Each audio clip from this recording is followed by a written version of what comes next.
Marcus Taylor was a simple man. He lived in a small town where everyone knew everyone. He worked as a car mechanic. Every morning, he opened his little garage at 8 a.m. sharp, and every evening, he walked home alone with grease on his hands and dreams in his heart. He didn't talk much. He smiled politely and kept to himself. But the people in the town respected him. He fixed cars honestly. He didn't overcharge, and he always offered free repairs to struggling families. Many called him the gentle giant. But everything changed one Friday evening. Marcus had just closed his garage and was walking home. The sun was setting, and the sky had turned orange. He looked tired but peaceful. He had no idea that within minutes his life would turn into a nightmare. Suddenly, police sirens screamed down the street. 4 black and white cars came racing toward him. They stopped with a loud screech. Officers jumped out, guns drawn. Neighbors came out of their homes in shock. Hands in the air. An officer shouted. Marcus froze. He didn't understand. "What's going on?" he asked calmly. 2 officers ran up, slammed him to the ground, and handcuffed him. The 3rd officer, Sergeant Dale, a tall white man with cold eyes, leaned down and said loudly, "Marcus Taylor, you are under arrest for drug trafficking." The crowd gasped. Mrs. Green, an elderly lady from next door, dropped her groceries in shock. "Drug trafficking? Are you serious?" Someone yelled from the sidewalk. Marcus looked confused but stayed calm. "I don't sell drugs." "You know that's not true," he said. But the officers didn't listen. Cameras from nearby phones started recording. Someone live-streamed the entire scene on social media. Within minutes, thousands were watching the shocking video of Marcus being pushed into the back of a police car. As he sat in the car, staring out the window, Marcus said one quiet sentence that made the entire internet stop and listen. "This isn't the first time they've tried to ruin my life." That one line sparked a storm. Later that night, news channels picked up the story. "Local mechanic arrested in drug scandal," one headline said. Another read, "Beloved town man behind major drug ring." But those who knew Marcus refused to believe it. Lisa Carter, a young lawyer watching the video from her apartment in the city, couldn't look away. Something about Marcus's calm face and that one sentence made her heart ache. "He's not lying," she whispered to herself. She started digging. Within hours, she found records that didn't make sense. Marcus had never been arrested. No criminal history. No parking tickets. He had served in the army long ago, but there were no details. Just one strange note. Classified clearance. Record sealed. Lisa didn't know why, but she felt Marcus was hiding something big, and she wanted to know what. Back in the police station, Marcus sat in a cold cell. He didn't cry. He didn't panic. He just sat there, quiet and still. The 2 white cops who had arrested him walked by and smirked. "You should have stayed in your little garage, Marcus," one of them said. Marcus looked up slowly. His voice was low but strong. "You think you've won, but I've faced worse than this." The officer laughed. Tough talk for a guy in a cage. But Marcus just looked away and whispered to himself, "They'll know the truth soon. All of it." The next morning, the town was buzzing. People were angry and confused. Some believed the police. Others stood with Marcus. Protests started near the courthouse. Signs read, "Free Marcus. This is not justice. We want answers." The mayor released a statement saying they were looking into the matter. But people wanted more than words. They wanted truth. Meanwhile, Lisa drove down to the town. She had made her decision. She was going to take Marcus's case, not for money, not for fame, but because she believed in something bigger. When she walked into the police station and said, "I'm here to see Marcus Taylor," the officer at the desk gave her a strange look. "You sure you want to help that guy?" Lisa smiled coldly.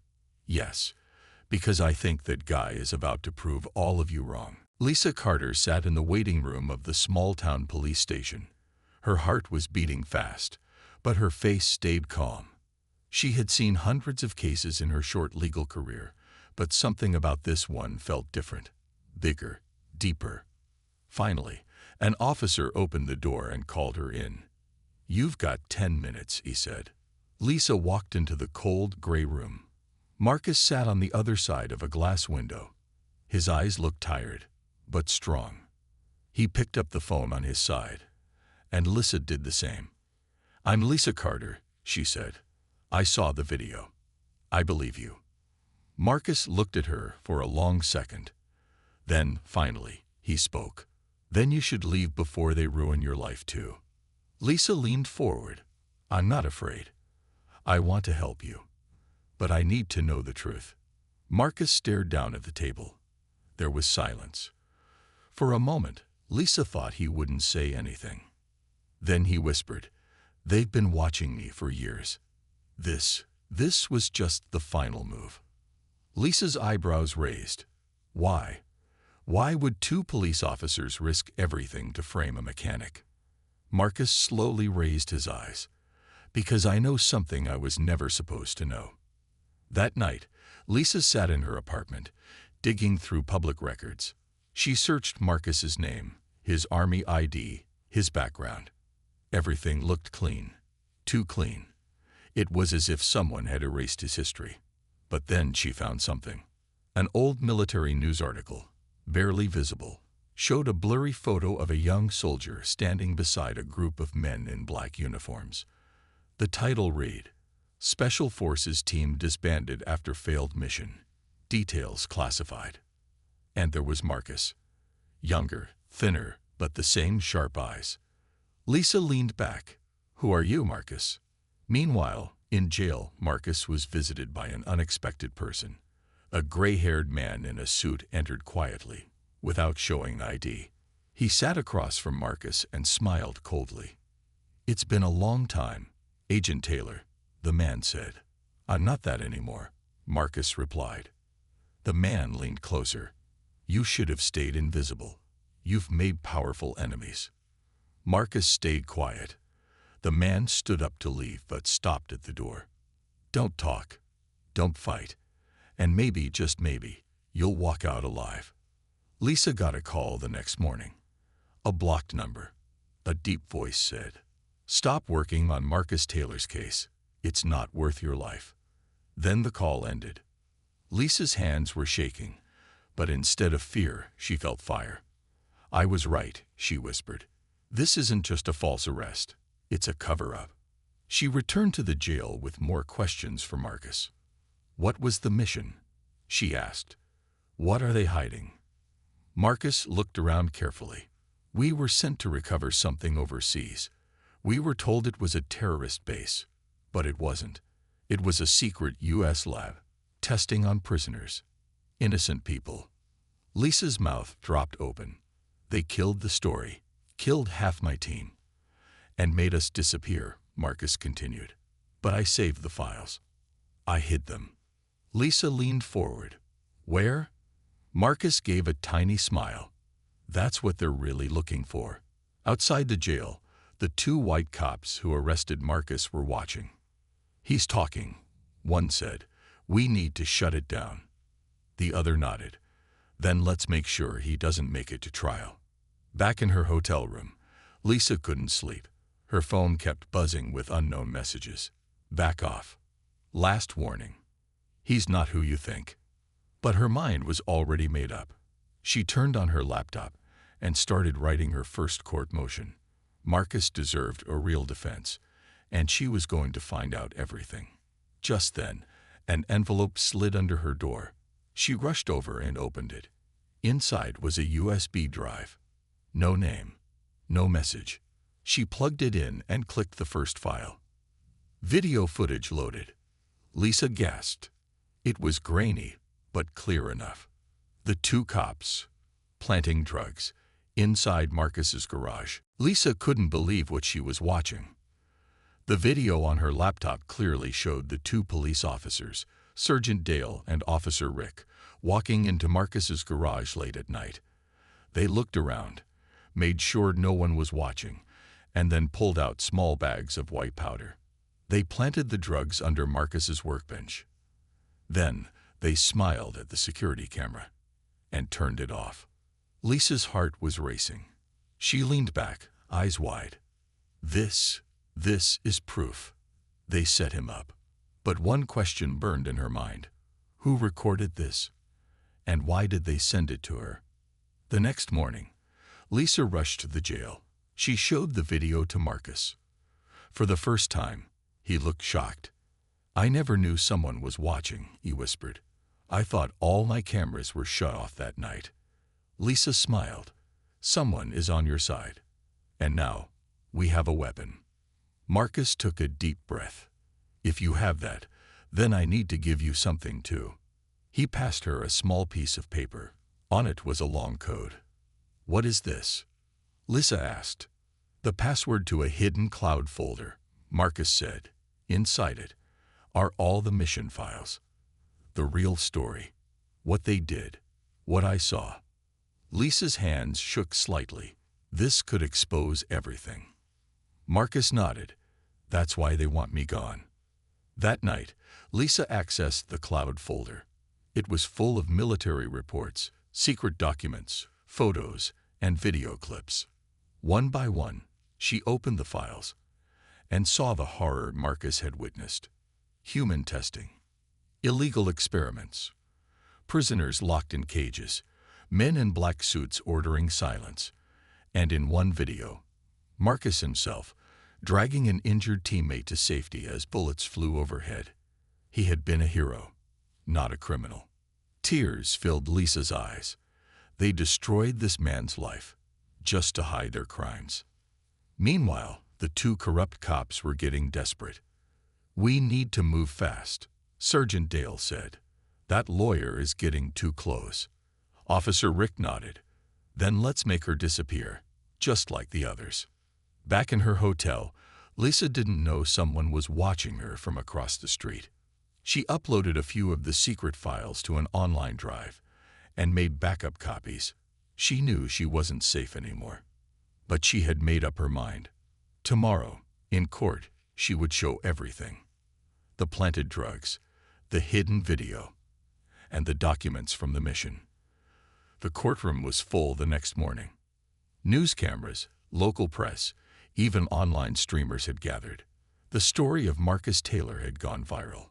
People were talking about it on social media. Hashtags like #JusticeForMarcus and #FrameDandForgotten were trending.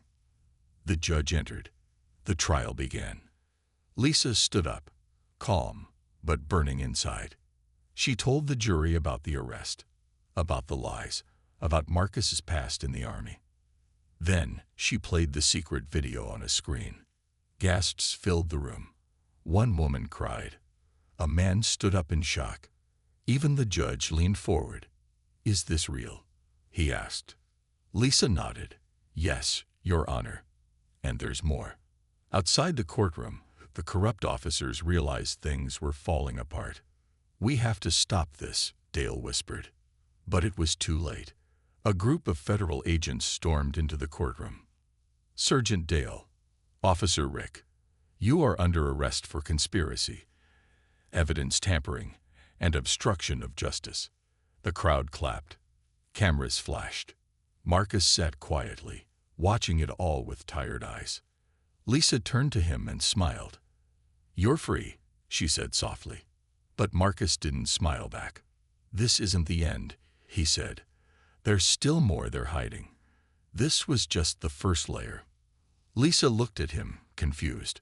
"What do you mean?" Marcus leaned in close. "The people behind those experiments. They're still out there. And they're watching everything." Marcus was finally free, but he didn't smile when the handcuffs were removed. As he stepped out of the courtroom, people clapped, cameras flashed, and the media surrounded him like bees. But inside, Marcus felt only one thing: unease, because he knew something no one else did. This wasn't over. Not even close. Lisa drove Marcus to a quiet, safe house just outside the city. They sat on the porch, drinking water in silence. Then Lisa asked the question she had been holding in for hours. Who are they, Marcus? The people behind the lab, the experiments, the cover-up. Marcus looked into the distance. They're not just military, he said quietly. They're above that. A secret task force. No name, no badge, just orders. They call themselves Unit Zero. Lisa blinked.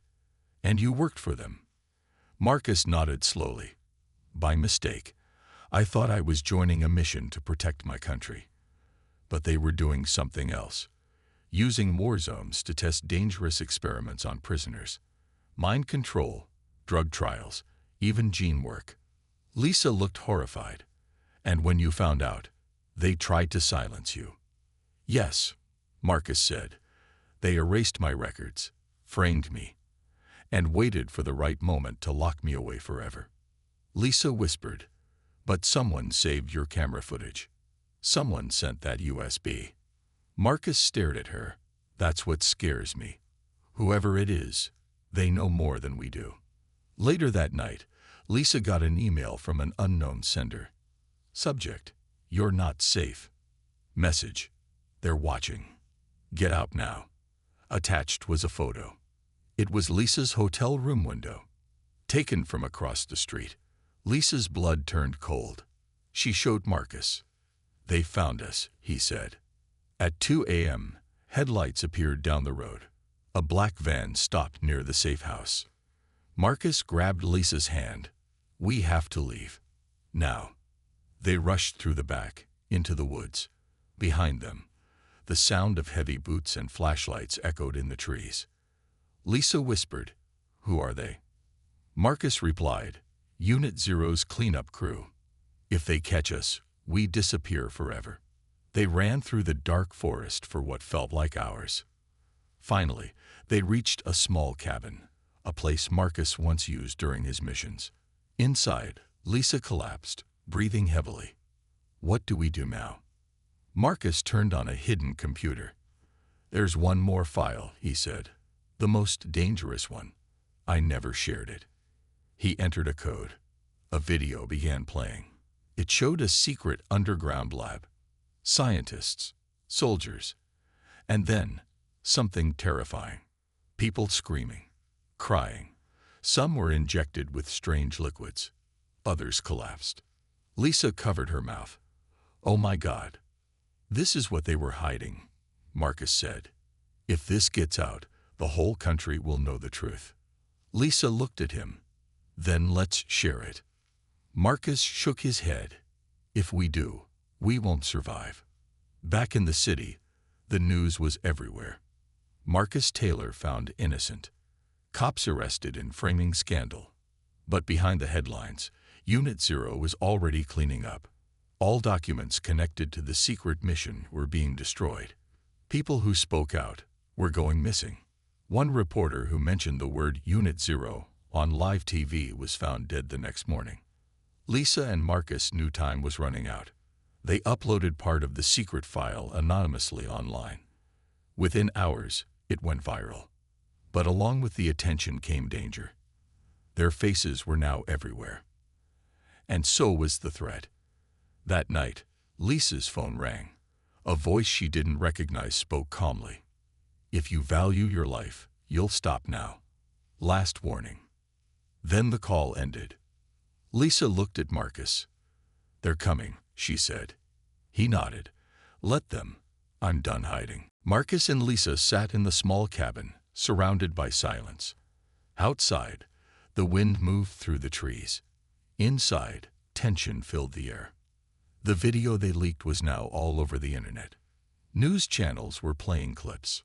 Social media was flooded with hashtags like #ExposedSecrets, #JusticeForMarcus, and #ShutDownUnitZero.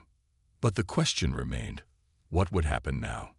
Suddenly, there was a knock at the cabin door. Marcus stood up slowly. He held a metal rod in one hand, ready. Lisa whispered, should we run? But Marcus shook his head. No more running. He opened the door. To his surprise, it wasn't Unit Zero.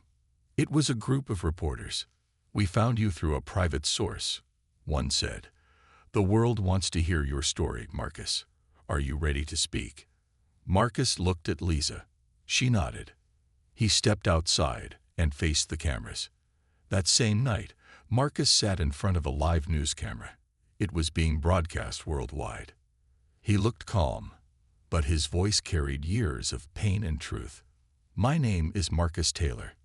I was framed by 2 corrupt officers, but that was only the beginning." He shared everything: how he was recruited for a secret military program, how innocent people were used as lab rats, how his teammates disappeared, and how he became the target after he refused to stay quiet. Lisa stood beside him, holding up the proof: files, videos, photos. "We are not here for revenge," she said. "We are here for justice." As the interview ended, millions around the world were watching. Some were angry. Some were shocked. Some were crying. But everyone agreed. The truth had to come out. The next day, everything changed. Protests began outside government buildings. People demanded answers. Several generals and secret officials were arrested. Unit 0 was officially shut down, and Marcus Taylor became a hero. A few months later, Marcus stood before a different court, this time not as a criminal, but as a witness. The judge apologized for the mistake. "You were never the problem, Mr. Taylor. You were the truth we refused to see." Marcus looked around the courtroom. It was packed. People were standing, clapping. He wasn't just free. He was finally heard. Outside the courtroom, Lisa smiled. "We did it," she said. Marcus nodded. "No, we started it." Because even now, behind closed doors, powerful people still whispered. But Marcus no longer feared them. He had something stronger than fear now: the people, the truth, and a voice that refused to stay silent.